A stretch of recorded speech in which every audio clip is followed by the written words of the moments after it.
5 segundos. Vamos a despegar.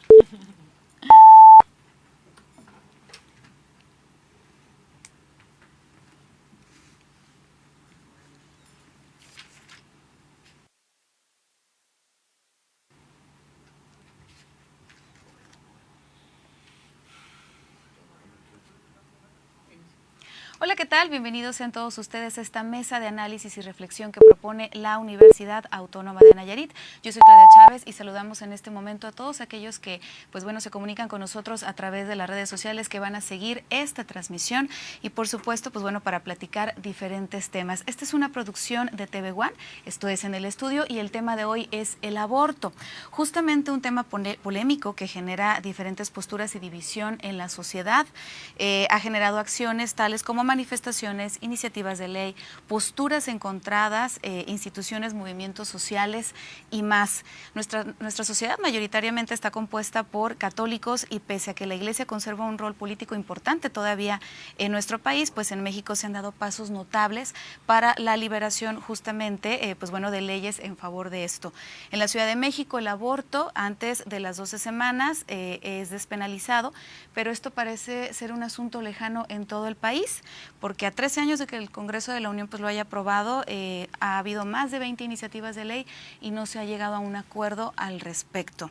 Cuesta tener una sola percepción justamente del tema y para esto es que las hemos invitado a ustedes, expertas y quienes por supuesto en esta ocasión nos van a apoyar a desmenuzar con toda la información, brindar toda la información justamente para hacer esto. Y se encuentra con nosotros aquí en el estudio la doctora Marta Edith Cancino Marentes, profesora de tiempo completo de la Unidad Académica de Medicina de la UAN en el posgrado de Salud Pública. Muchísimas gracias, doctora. Gracias por la invitación. No, gracias a usted por acompañarnos. También se encuentra con nosotros la licenciada Grecia Iliana Arias Mora, activista social de Nayarit y consejera de la Comisión para la Defensa de los Derechos Humanos. Muchas gracias.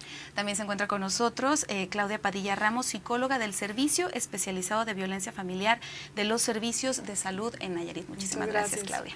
Una tocaya que se encuentra por acá con nosotros. Y bueno, cabe señalar que la información que se va a tratar a continuación, esto queremos ser muy claros, es el avance hasta el 2019, justamente en la agenda pública nacional sobre el tema, y se va a dar a conocer, vamos a hacer como un corte de toda esta información que se conoce y se tiene al respecto. Cabe señalar también que bueno, el aborto es la interrupción o finalización prematura del embarazo de lo que es de forma natural o voluntaria hecha antes, pues bueno, de que el feto pueda sobrevivir fuera del útero. De acuerdo con la Organización Mundial de la Salud, y quiero citar este punto, todos los días mueren en el mundo 800 mujeres por causas relacionadas con el embarazo y parto, y una de ellas es el aborto inducido o el aborto clandestino. ¿Cómo están estas cifras de Nayarit? ¿En Nayarit se tiene algún aproximado a esto? Bueno, no hay cifras confiables de lo que es el aborto clandestino. En Nayarit podemos sacar proyecciones a partir de las cifras que tenemos. Por ejemplo, los servicios de salud de Nayarit han publicado que para 2017 se reportaron 3.965 casos de embarazos adolescentes. Si nos remitimos a los estudios que se han hecho en México sobre el aborto inducido, por ejemplo, por el Instituto Guttmacher, que ha estudiado este tema a profundidad, dice que de estos embarazos adolescentes, en las regiones no desarrolladas del país, esto es las económicamente más precarias, el 45% de estos embarazos terminan en aborto. Y alrededor del 70% de los embarazos, estos son embarazos no deseados, de estos embarazos adolescentes, 45% son no deseados en regiones pobres y alrededor del 70% son embarazos no deseados en las regiones económicamente desarrolladas, o sea, la gran mayoría. Y de esto podemos, además, destacar que de acuerdo a la Organización Mundial de la Salud, alrededor del 44 al 56% de los embarazos no deseados en adolescentes terminan en aborto. Entonces esto nos puede dar una idea de la magnitud del problema. En este caso de Nayarit, pues tendríamos un problema importante, dado que ya tenemos alrededor de 4,000 jóvenes adolescentes embarazadas, de las cuales muchas de ellas tendrían un embarazo no deseado y que terminarían en aborto, sea espontáneo o inducido. Espontáneo por la juventud de las pacientes, pero inducido por las condiciones en las que se llega al estado de embarazo. Vaya, y son muchísimas las razones. Pudiéramos pensar que también esto sería una cuestión económica, una cuestión de educación, pero no, estamos viendo que también, pues vaya, en otras zonas en donde se tienen todas las oportunidades existe este riesgo. ¿Conocen o se tiene más o menos pues algunas de las razones más comunes por las cuales se llega a esto? Mira, abonando un poquito también a las cifras y, Sí, claro. y tocando ahorita el tema de las razones, también hay una cifra importante que publicó el periódico Milenio. 38 de cada 1000 mujeres llevan a cabo embarazos, llevan a cabo abortos de manera ilegal. El año pasado se tiene la cifra de 3.400, de 34.000, 212.000 abortos. Solamente el año pasado, abortos legales bajo la NOM 046. Entonces, esta cifra de las 38 mujeres por año, del 36% de estas 38 mujeres buscan un servicio posterior a la interrupción del embarazo. Y de este 36% de las mujeres que necesitan otro servicio médico adicional, en el caso de que se haya practicado mal el aborto ilegal, una cuarta parte de estas mujeres están muriendo cada año en nuestro país. Y nada más aquí hacer una pequeña acotación.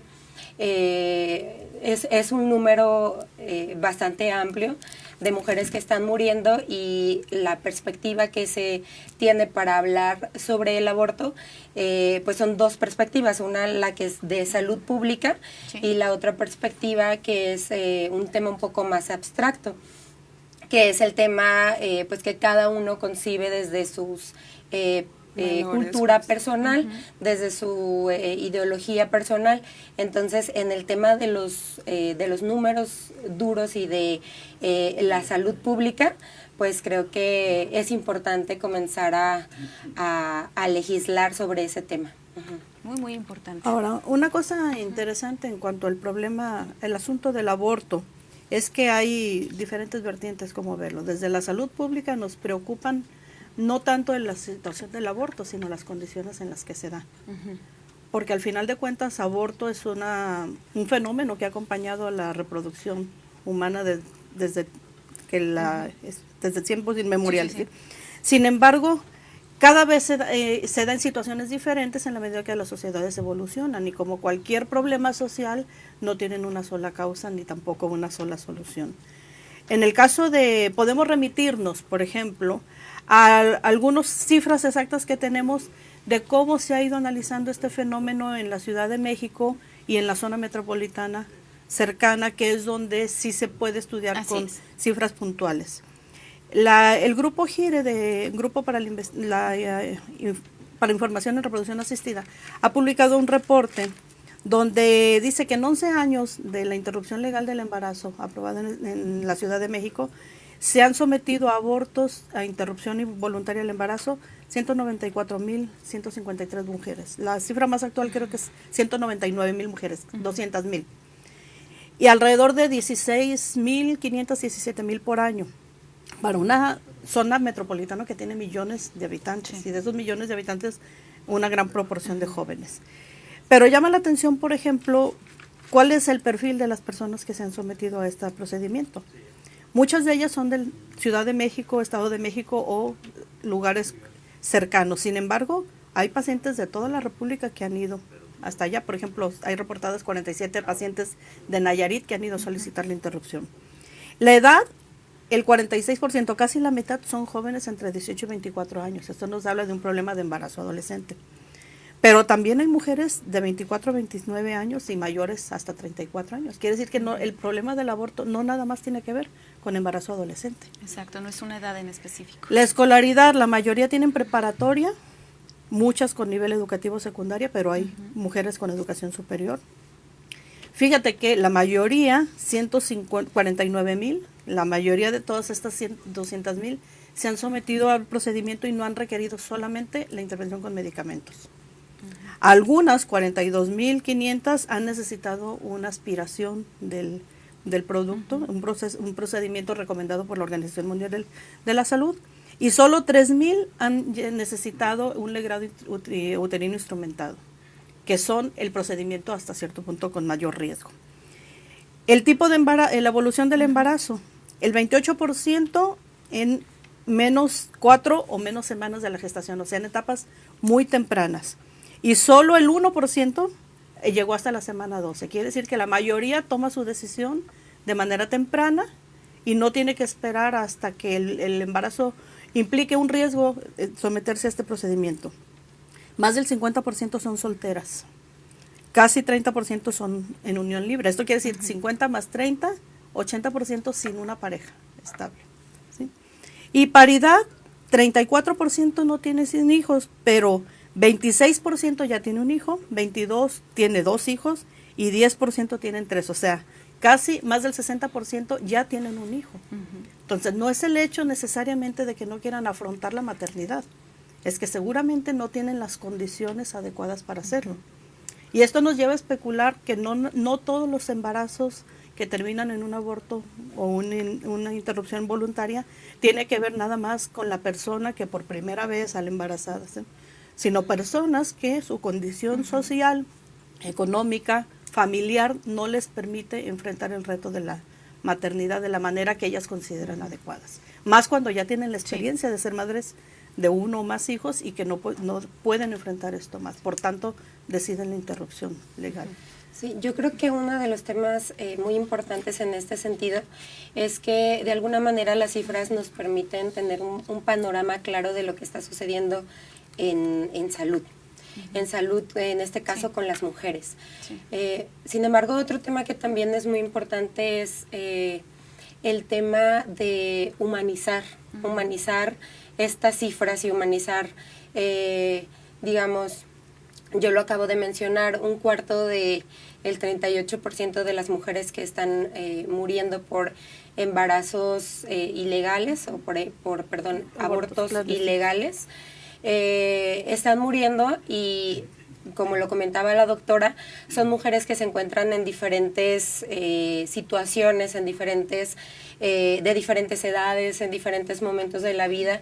Y me parece importante mencionar que muchas veces cuando se habla de aborto, se habla o se relaciona con un libertinaje sexual.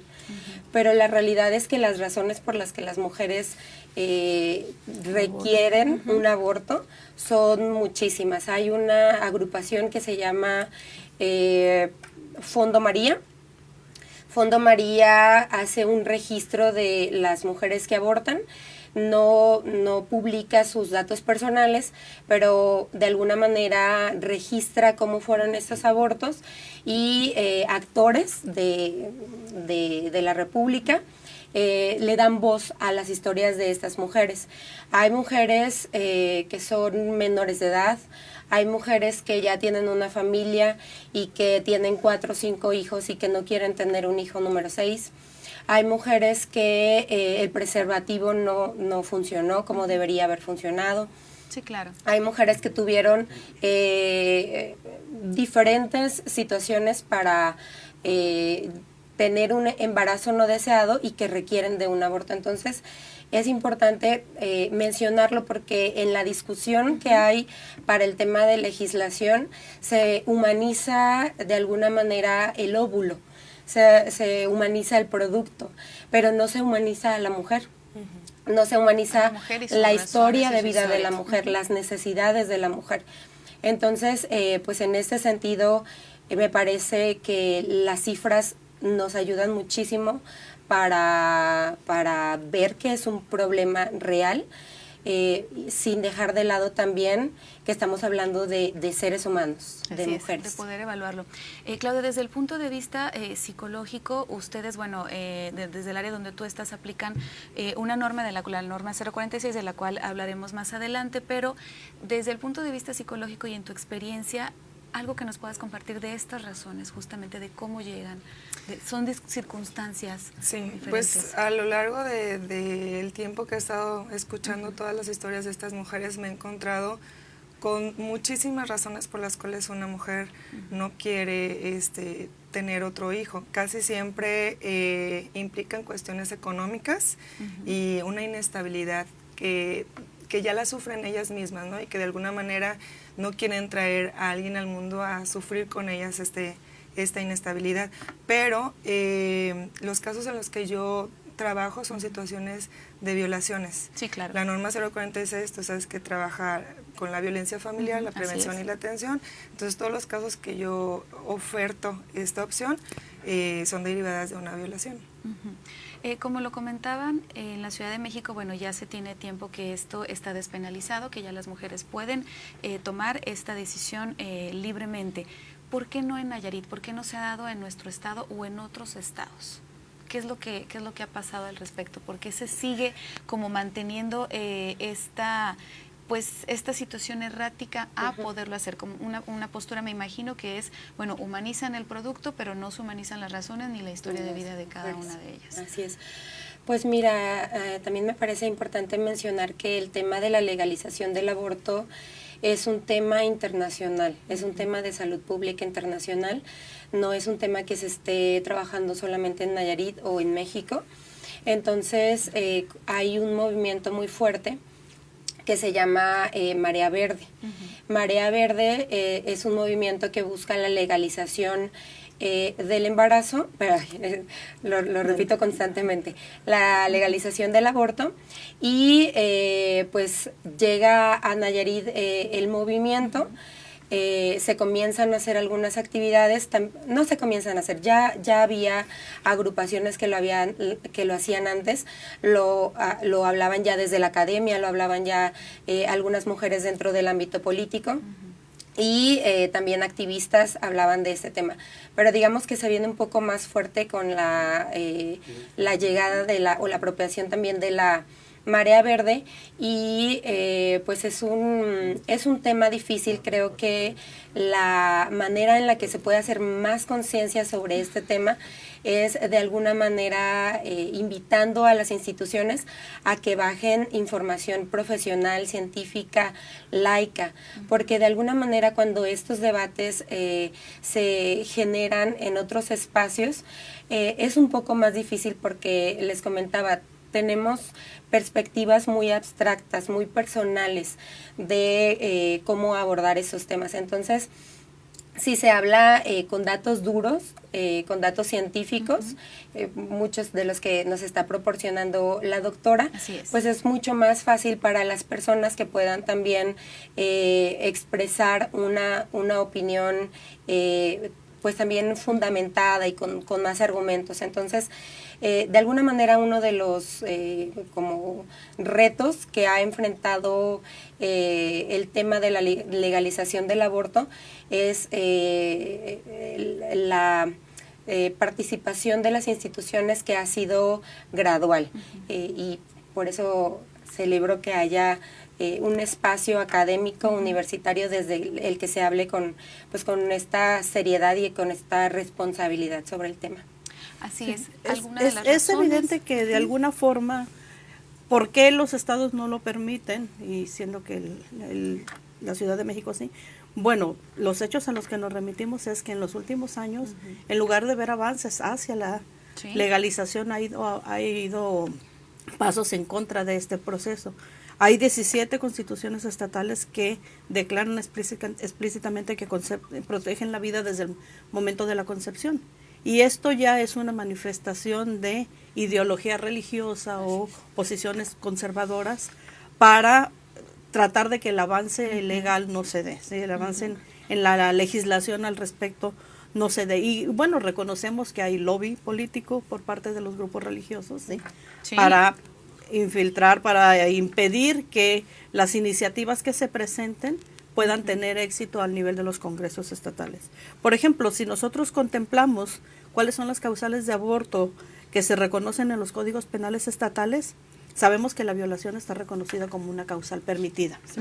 O sea, en todo el estado, y por tanto la norma tiene una aplicación nacional, no debe haber una razón por la cual no se realicen las acciones adecuadas. Sin embargo, por ejemplo, el peligro de muerte materna, poner en riesgo la vida de la madre, está reconocido solo en 24 entidades. Quiere decir que las otras entidades ponen por encima la vida del producto que la de la madre. ¿Sí? Las alteraciones genéticas graves están reconocidas en 16 entidades. La mitad del país da más valor a un producto que puede tener una malformación o una enfermedad genética grave que además condiciona necesidad de atención especial, ¿sí? Y esto implica también retos para el sistema sanitario, calidad de vida para el producto o para el bebé, en este caso para el hijo y para la familia, porque una persona que nace con estas condiciones requiere una familia que lo atienda y que le dé las oportunidades, ¿sí? Por otro lado, un aborto que implica riesgo a la salud materna, 14 entidades lo reconocen nada más, ¿sí? Inseminación artificial no consentida, quiere decir que una mujer se someta a un procedimiento de reproducción asistida sin el consentimiento de la pareja, solo 3 entidades lo reconocen. Y aquí también se estarían violando los derechos reproductivos de los hombres cuando no consienten que tener un hijo cuando no lo han autorizado con la pareja. Y 2 entidades de la República reconocen la situación económica como una causal. Esto quiere decir que se está reconociendo el reto que implica una familia o una mujer ante la maternidad cuando no está económicamente preparada para ello, y que por tanto la consecuencia no nada más la va a vivir la madre, la va a vivir directamente el hijo. Así es. Claudia, ¿cómo, en este caso, cómo se aplica la norma 046? Explícanos un poquito acerca de ella para todos aquellos que ya nos están siguiendo en esta transmisión y de qué manera ustedes la están implementando, porque ahí creo que vendría a abonar en esto justamente en qué casos sí se puede aplicar esto. Bueno, nosotros manejamos el término interrupción voluntaria del embarazo, a diferencia del término aborto, porque siempre es a voluntad de la usuaria. Se puede practicar hasta las 12 semanas de gestación. Hay una razón, ¿verdad? Por la cual es hasta esa fecha. Y bueno, esto va a depender mucho de en qué momento llega la usuaria a solicitar el procedimiento. Aquí lo que nos hace mucha falta es la difusión de lo que hacemos como programa, porque después de un evento, de una violación, pues tú sabes que hay ciertas horas en las que la usuaria está en shock, en las que se atreve a hablar de lo que sucedió, en la que busca ayuda. La norma también nos indica que debemos de otorgar la píldora anticonceptiva, que son hasta 120 horas después del evento, 72 a 120, la pastilla anticonceptiva de emergencia, gracias. Pero como ya lo mencionó Grecia, a pesar de que una mujer se puede haber puesto condón, que tenga su DIU, que se haya cuidado, aún así puede resultar embarazada. Entonces, debido a esta norma, nosotros estamos, digamos, obligados, el sector salud, a otorgar este procedimiento hasta la semana número 12. Y no solamente eso, sino el acompañamiento posterior de la atención psicológica. Sí, que en este caso es el rubro que te toca a ti. Es decir, solo se aplica en cuestiones de que se haya comprobado violencia familiar o una violación en este caso. Violación. Una cuestión sexual.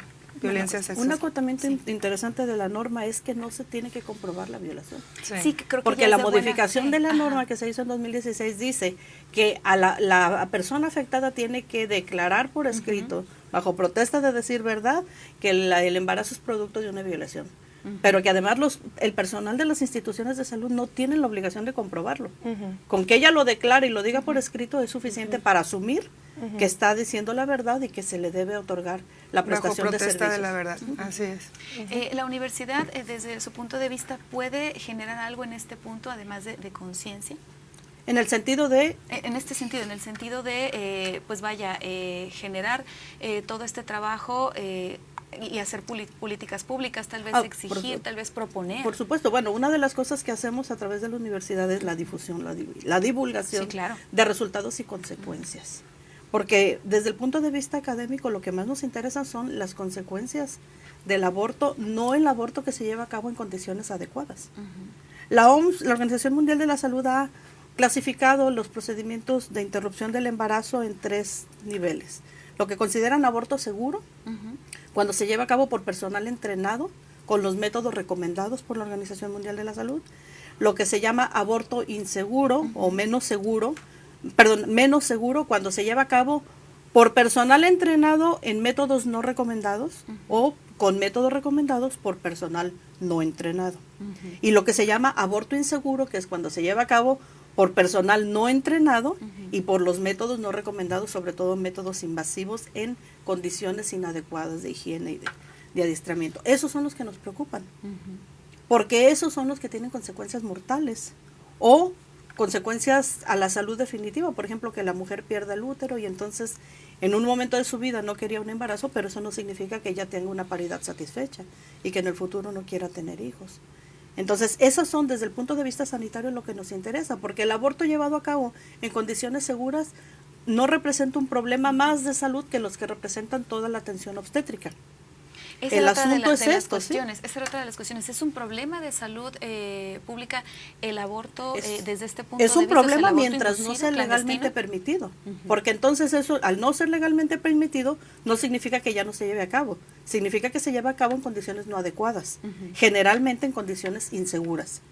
Y está sometiendo a la mujer necesariamente a riesgos sanitarios y a consecuencias sanitarias que por la misma y penalización que tiene, no va a acudir a solicitar la ayuda en el momento oportuno. Entonces muchas mueren, tienen infecciones, mueren por sangrados, tienen infecciones, pierden útero, o sea, tienen consecuencias graves. Además del daño psicológico per se que implica tener que cometer una acción que es considerado un delito.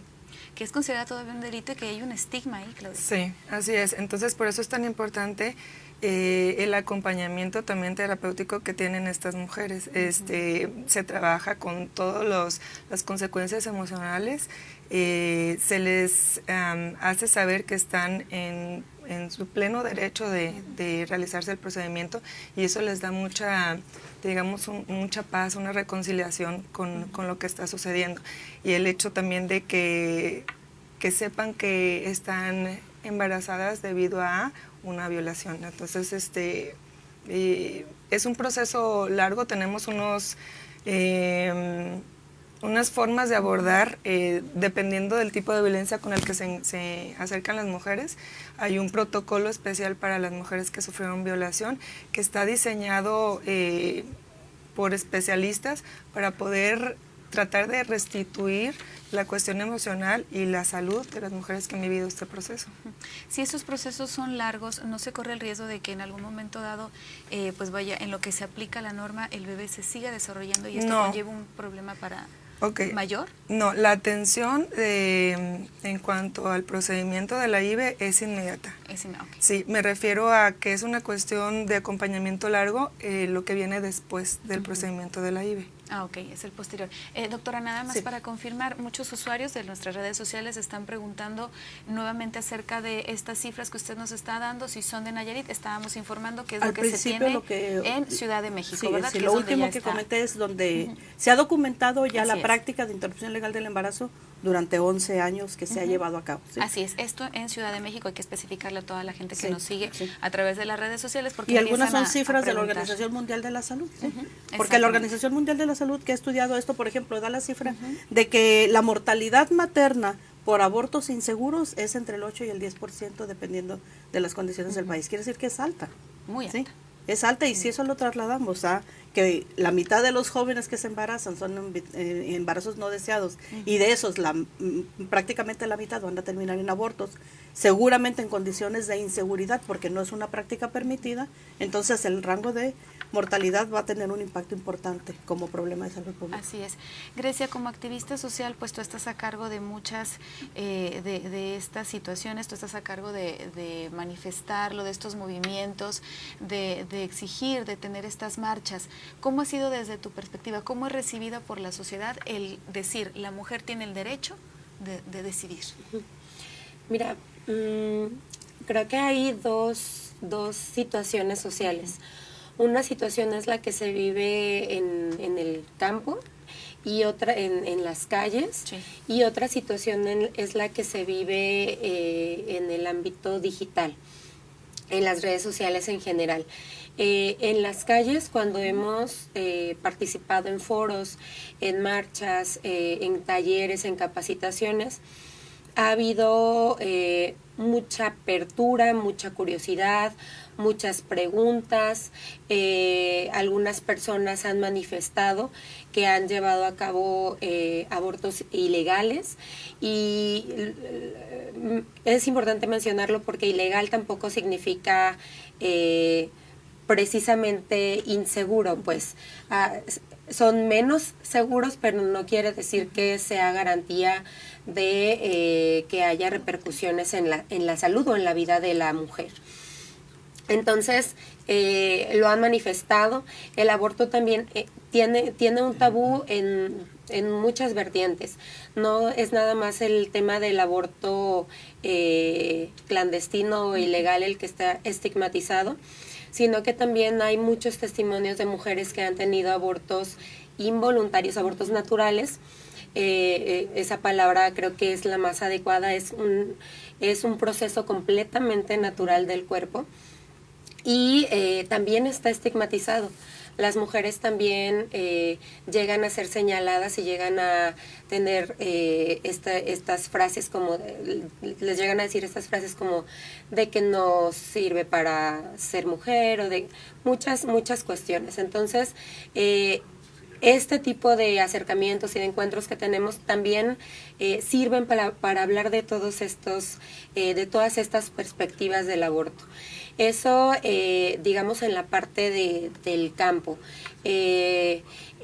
También en la parte del campo, pues nos hemos acercado a algunas personas en el Congreso, diputadas y diputados que están interesados en este tema. Y también sabemos que es un camino que todavía hay que recorrer. Sabemos que es un camino donde es necesario informar a las personas, informar a la sociedad la importancia y la necesidad de este tema. Y bueno, en redes sociales hay un poco más de opiniones opuestas, encontradas. Pero me causa un poco de curiosidad eso, porque en la base, en las calles, en los diferentes espacios, sí se puede hablar sobre ese tema, pero a veces en redes sociales es un poco más difícil. Entonces, digamos que no es como un termómetro para saber cuál es la disposición que tiene la sociedad hacia este tema. Entonces, no sé, creo que sería bueno, insisto, continuar con estos trabajos, sí desde el activismo, pero también desde las instituciones, para registrar información científica, para registrar verdaderas opiniones, hacer verdaderos segmentos de la población que puedan, si se va a hacer este tipo como de encuesta para saber cuál es la opinión, que puedan aportar. Porque al final, bueno, yo sí soy de la opinión que es un derecho, de las mujeres, porque al final lo que estás buscando es que se mantenga, se cuide la vida de las mujeres, que no mueran mujeres. Entonces, en ese sentido, pues me parecería difícil que se pusiera como a votación si las mujeres deberían seguir, digamos, viviendo o no. Entonces, bueno, pues eso es lo que hemos vivido.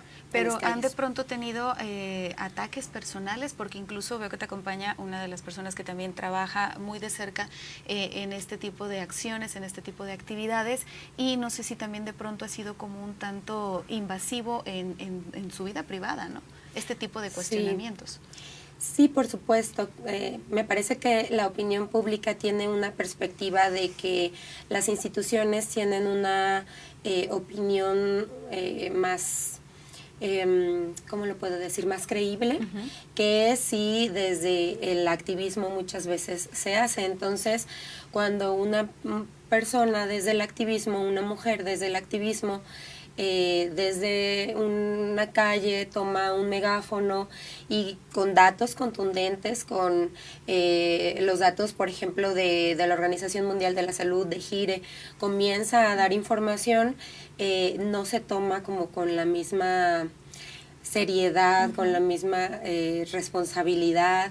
Y bueno, creo que mientras estés acudiendo a datos científicos, a datos duros, pues deberíamos de alguna manera abrir nuestros sentidos a toda esta información.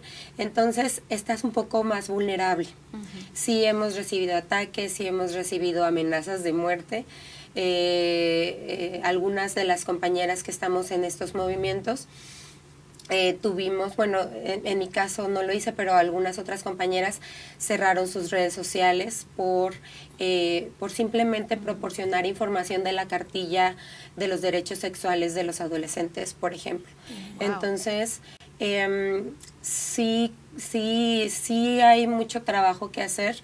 Insisto, desde el activismo con mucho amor lo hacemos, con mucha responsabilidad también lo hacemos, pero también se requiere que las instituciones comiencen a hablar sobre estos temas que al final, y lo repito, de lo que estamos hablando es de la vida de las mujeres. Creo que es importante humanizar la vida de las mujeres, que sepamos que los seres humanos que están muriendo son las mujeres. Por ejemplo, en Cuba se le llama regularización del periodo.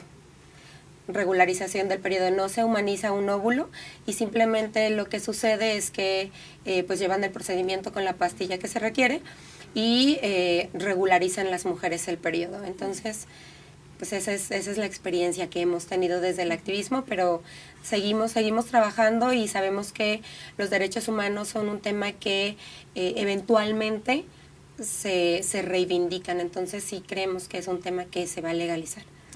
Exactamente. Claro. Fíjate que, bueno, yo he visto muchas veces que las personas que son ajenas a todas estas dependencias o grupos activistas, pareciera que tienen la idea de que uno va por la vida diciendo, ay, ten relaciones sin protección, que al cabo tú puedes abortar, no hay problema. O sea, la idea obviamente no es esa. Uno no va por la vida recomendándole a las mujeres que aborten porque no hay una consecuencia.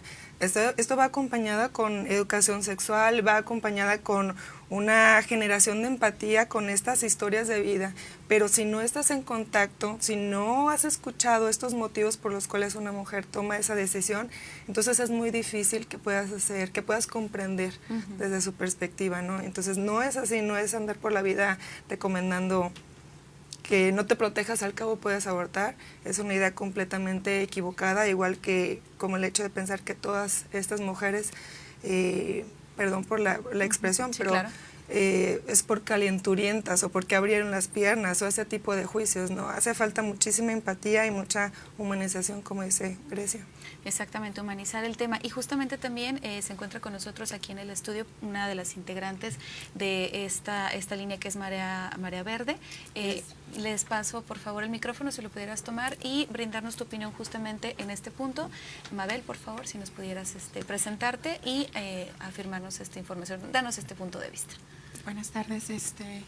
Yo he leído en las redes sociales que muchas personas dicen, bueno, cuando se legalice la ley esta, las mujeres van a ser más promiscuas, que es mejor cierren las piernas en vez de hacer esta ley y todo eso. Y yo creo que no se trata de eso, sino de que se garantice la salud de las mujeres, porque es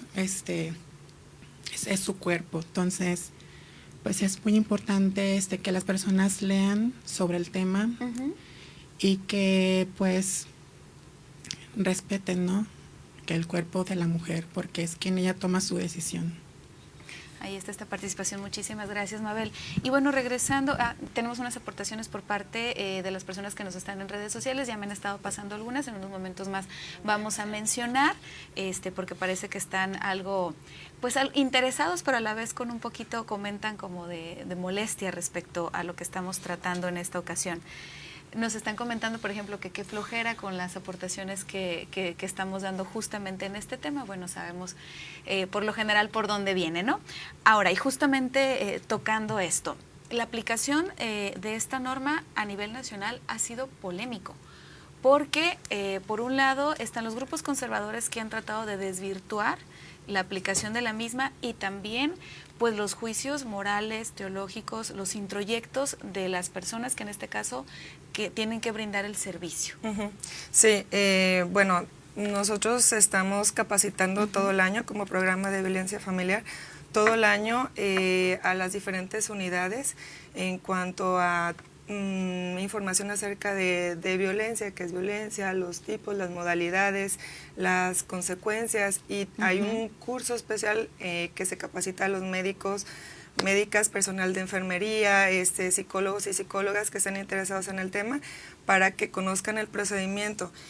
Sin embargo, hay personas también, trabajadores del área de la salud, que no, por sus creencias personales, no quieren participar y se les respeta. A este personal se le llama objetores de conciencia. Entonces, en cada unidad nosotros debemos de contar con personal que sea no objetor de conciencia, que tenga toda la información, que esté capacitado para brindarle la información a la usuaria. Tenemos que garantizar la atención, brindarle la información como es su derecho sexual, y las condiciones en cuanto a infraestructura. Por ejemplo, si una mujer, no sé, se me ocurre por decir la sierra, no sé, que tiene una situación así, se acerca y la unidad a donde acude no cuenta con personal no objetor de conciencia o la infraestructura no es adecuada, pues entonces tenemos la obligación de referirle inmediatamente a la unidad donde se le pueda atender, ¿no? No se le obliga al personal a realizar el procedimiento. ¿Y si ha pasado que te digan, no? Sí, sí ha pasado, ¿no? Y se respeta. ¿Me mantengo al margen? Claro, se respeta porque también es su derecho. Pero afortunadamente, lo comentaba con la doctora hace ratito, cada vez son más los trabajadores del área de la salud que se están queriendo informar, que acuden a las capacitaciones, y es muy satisfactorio. ¿Desde cuándo se está aplicando esta norma aquí en nuestro estado? Bueno, la última modificación fue en el 2009, que fue precisamente cuando ya se presenta el término de interrupción voluntaria del embarazo, y como comentaba la doctora, donde ya se explicita que no se necesita ningún tipo de prueba que la mujer tenga que presentar para solicitar el procedimiento. Ya vemos que ya traes por Sí. acá tu pañuelo. Se me pasó de ponerme mano al verde. inicio. Oye, Grecia, ¿cuáles son las posturas o cuáles son las posturas que ustedes han encontrado más radicales en contra de esto que se comenta, que las mujeres pudieran en un momento dado ya tener este derecho? Porque estamos en un debate histórico entre lo científico, lo teológico, o sea, es una cuestión muy ambigua. Pues una de las posturas más radicales es pensar que una mujer aborta solamente porque es una por libertinaje sexual, o no por libertinaje, por libertad sexual, porque también tenemos derecho a vivir la sexualidad como cada quien lo decida.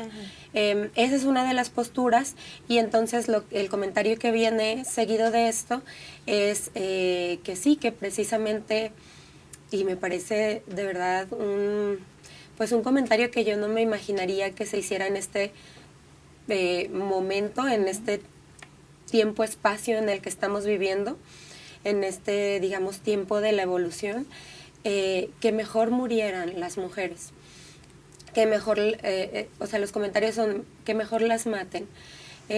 Yo creo que ese es el comentario más radical, y me parece peligroso. No me parece triste, no me parece lamentable, me parece peligroso, porque sí hay un tema de la seguridad de los defensores y las defensoras de los derechos humanos. Entonces, pues ese creo yo sería el tema. Y otro comentario que también se hace es que dicen, no, pues si ya se embarazó por andar de libertina, pues ahora que se aguante, ahora que tenga el hijo, ¿no? Y entonces pareciera que el hijo es como un castigo. Ajá, y que solo es de la mujer, que el hombre no participó en ello. Entonces, sí, porque también yo sí soy partidaria de que la responsabilidad pues es de todas y de todos, ¿verdad? Exacto. En el sentido en todos los sentidos, ¿no? Obviamente el del cuerpo de la mujer es responsabilidad del cuerpo de la mujer, pero en todos los sentidos, hombres y mujeres somos responsables de la violencia, de absolutamente todo, ¿no? Por supuesto que las mujeres en este caso son las víctimas, son las que fallecen, son las que mueren. Entonces, pareciera que es un castigo tener un hijo. Si ya te embarazaste por andar de libertina, entonces tu castigo será ser madre. Y están muy preocupados por la vida, o sea, que se mantenga vivo, pero jamás se cuestiona qué calidad de vida va a tener ese hijo no deseado. Y si van a ser en un contexto de pobreza, de violencia, ¿no? ¿Qué clase de vida le estoy exigiendo a esa mujer a darle a su hijo? Es muy triste y es mucha falta de empatía. Y que a veces, lo importante es también qué clase de vida le están imponiendo al hijo, que no está pidiendo nacer, que no tiene ninguna decisión y que es el que sufre más las consecuencias. Porque cuando uno trabaja con niños que son rechazados, que son fruto de hogares violentos, o sea, esos niños viven en la angustia todos los días.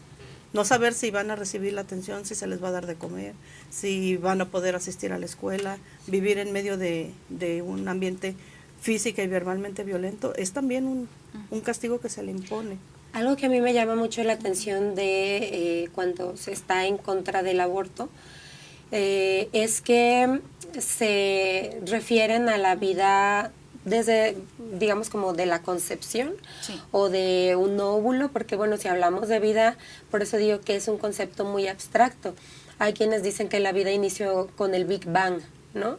Hay quienes dicen que la vida de que una célula cancerígena tiene vida, ¿no? Entonces, ¿qué vidas vas a proteger? Y aquí es donde me llama la atención, porque se protege o se quiere proteger la vida de un óvulo, pero no volteemos a ver a los millones de niños huérfanos que hay, no solo en Nayarit, no solo en México, sino en todo el planeta. Entonces, yo me pregunto, ¿cuáles vidas son las que importan? ¿Cuáles vidas son las que protegemos? Y si queremos protegerlas, hay muchas necesidades, hay mucha vida que proteger a nuestro alrededor. Y no solamente de los huérfanos, o sea, de los niños que viven con papá y mamá, pero una vida de violencia impactante. Sí, o que sea, a ustedes te les encuentras toca con ver historias este tipo de casos, claro. que superan cualquier expectativa. O sea. Que por cierto, próximamente hablando de las posturas radicales y de quienes pues bueno, integran grupos como Provida y otros, próximamente para el 4 de abril estaríamos nosotros lanzando otra emisión más de un seguimiento de este tema, justamente para conocer parte de sus posturas, sus puntos de vistas. Recordemos que este es un espacio plural y bueno, la idea es conocer cada una de ellas para que usted tenga, pues se pueda formar, tenga toda la información y se pueda formar la mejor de las opiniones, se pueda debatir y tener también todos los argumentos. ¿Ustedes estarían en disponibilidad de poder o en disposición de poder acercarse a estos paneles y decir, a ver, también nosotros tenemos esta postura, porque lo hemos visto desde el punto de vista médico, desde la aplicación, desde la cuestión de la investigación, las cifras y por supuesto desde la cuestión de la vida? Sí. Bueno, yo creo que cada agrupación debe ser responsable de informarse de todo lo que hay.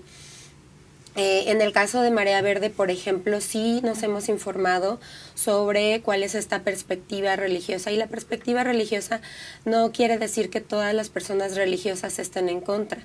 Hay muchas personas religiosas, yo soy bautizada en Iglesia Católica, yo tengo mi fe personal, pero eso no significa que tenga una postura radical respecto al tema.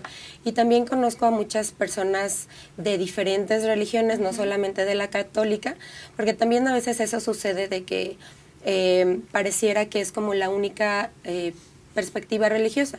Hay muchísimas religiones en nuestro... Entonces, por ejemplo, hay una agrupación que se llama Católicas por el Derecho a Decidir, que también son parte de Marea Verde, y ellas se dedican a estudiar el derecho canónico, a hablar sobre qué dice la Iglesia realmente, qué dice la Biblia realmente de todos estos temas.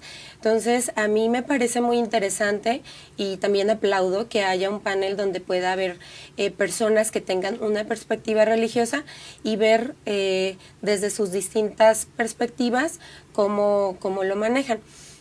Y creo que sería como un tema, la parte de compartir con las otras agrupaciones, a mí me parece muy importante proporcionar información suficiente y que cada quien tenga su opinión. Yo creo que también la libertad religiosa es un derecho humano y que también nos ha costado muchas vidas llegar a ese punto, que no se imponga solamente una ideología religiosa. Entonces, yo creo que todas las posturas son válidas siempre y cuando se ponga por encima la vida de las personas.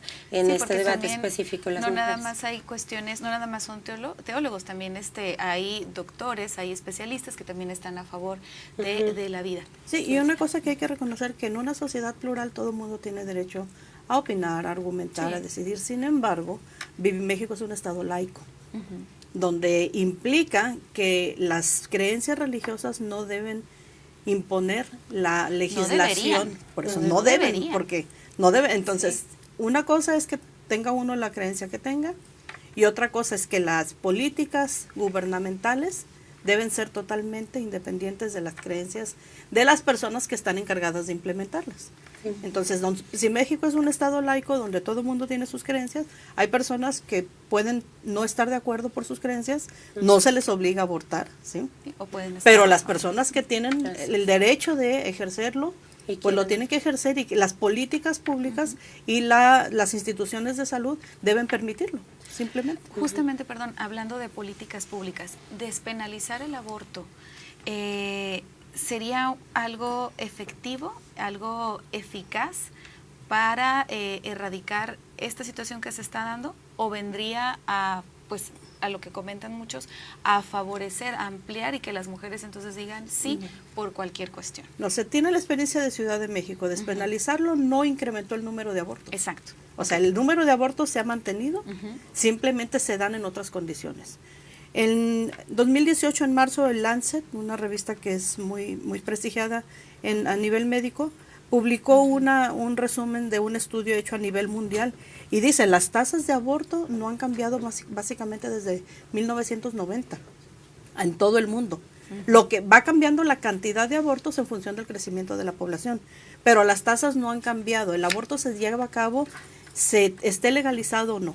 El problema de salud pública es las condiciones en las que se dan. Y las consecuencias. Entonces, la tasa de aborto tiene que ver también, obviamente, con las condiciones sanitarias, económicas, culturales, educativas de la población. Los países ricos que hacen, o desarrollados, que tienen políticas de reproducción, de derechos reproductivos, que tienen políticas de educación sexual más contundentes, no significa que tengan menos cantidad de abortos. Generalmente no han cambiado mucho, pero se dan en condiciones seguras en el 100% de los casos. En los países pobres o no desarrollados se dan en condiciones prioritariamente inseguras. Y ese es el verdadero problema de salud pública, porque las consecuencias del aborto inseguro no nada más impactan a la familia, impactan a la mujer por el riesgo de morir o de tener una lesión permanente, impactan al sistema de salud, que después tiene que atender esas consecuencias. Entonces sí es un paso importante el permitirlo, para permitir que se hagan en condiciones de salud, en condiciones sin riesgos o con riesgos evaluados. Sí, en condiciones correctas. Lo que se considera seguro. Voy a leerles un fragmento. El Comité de los Derechos Humanos de la ONU publicó en noviembre del 2018 una interpretación de la declaración que incluía al aborto y al suicidio como derechos, es decir, la eutanasia. En este caso, solo cuando hay personas que, ya tienen una enfermedad terminal y quieren decidir por sí mismas. Suicidio asistido. Así es, suicidio asistido, hacer acto de esto. La propuesta surgió en el Pacto Internacional de los Derechos Civiles y Políticos, el cual establece no poner barreras al aborto seguro o legal, además de proponer que haya mayor capacitación para los médicos, para las instituciones, justamente para evitar esta situación. O sea, eso es lo que está abonando la ONU. Ellos están diciendo es un derecho que se debe de reconocer.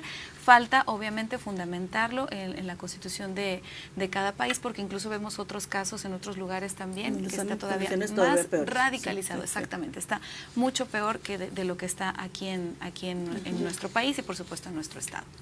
Entonces, entre más radicalizado estén, las consecuencias a la salud materna son mayores. Mayor mortalidad, mayor problema de consecuencias sanitarias, mayor gasto en salud para atender estas situaciones que se presentan. ¿Sí? Pues efectivamente, algo que desean agregar, me gustaría que cada una de ustedes nos diera, pues principalmente su aportación final, su conclusión y por supuesto algún mensaje que quieran dar a la sociedad, recordando que próximamente realizaremos una secuela de este panel, justamente platicando con otro tipo de grupos, otro tipo de opiniones para conocer toda esta diversidad que hay. Yo quiero terminar con 2 invitaciones. La primera es para el personal médico que a lo mejor no trabaja en una dependencia y que no ha recibido este tipo de capacitación, pero que de alguna manera está interesado en recibirla, que se acerquen al programa de violencia familiar. Nosotros los invitamos para que reciban esta capacitación. La segunda invitación es pues a todas las usuarias que nos puedan estar escuchando y que aunque no haya sido su situación, todas conocemos a alguna mujer que puede llegar a pasar por una situación así, claro, que se acerquen con nosotros al sector salud. Yo personalmente estoy en el Centro de Salud Juan Escutia, que está exactamente atrás del Teatro del Pueblo. Hay un horario, de hecho, en la mañana a 8 de la noche. Es un servicio completamente gratuito. Todos los medicamentos que se le otorgan, la profilaxis para la detención de un contagio, por ejemplo, de VIH, que también se otorga después de un caso de violación. Y todo este protocolo, inclusive la IVE, es completamente gratis. No tenemos tenemos ¿cómo lo puedo decir? El criterio de recibir a cualquier persona que se acerque con nosotros. Supuestamente el programa está diseñado para mujeres mayores de 15 años, sin embargo, tenemos usuarios hombres, tenemos a los hijos, todos se pueden acercar de una forma completamente gratuita, entonces nada más invitarlos que si es tu caso, pues que te acerques, si conoces a alguien que lo está viviendo, que se acerquen también, ¿no? Es completamente confidencial, gratuito, garantizado. Gracias, Claudia.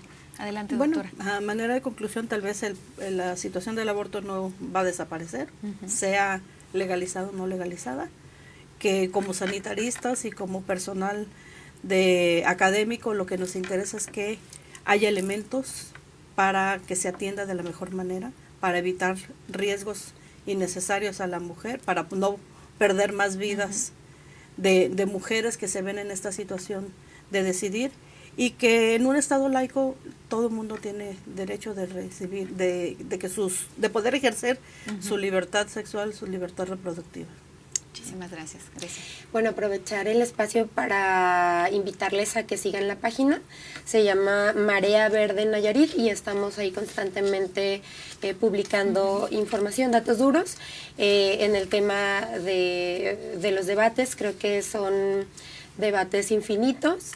Las personas que tienen su postura en contra, es respetable que tengan su postura en contra, pero digamos que ponerlo como a nivel de debate, ninguno va a ceder.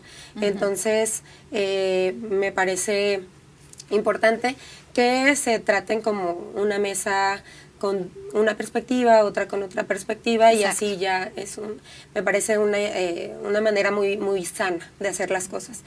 Y mi comentario final es que si 1/4 de las mujeres que requieren atención médica posterior mueren cada año por abortos clandestinos, quiere decir que en el 2019 van a morir 2.048 mujeres. Entonces es una cifra preocupante y creo que entre más años pasen, pueden aumentar las cifras y creo que debemos tomar cartas sobre este asunto. ¿En México? ¿2048 en México? 2048 en México. En México. Bueno, pues muchísimas gracias a todas y cada una de ustedes por las aportaciones que nos han dado. Les recordamos que próximamente, el 4 de abril, tenemos un seguimiento de este panel sobre el tema del aborto. Muchísimas gracias por habernos acompañado y por supuesto también a ustedes por haber seguido esta transmisión de TV One. Esto fue En el Estudio. Yo soy Claudia Chávez. Hasta la próxima.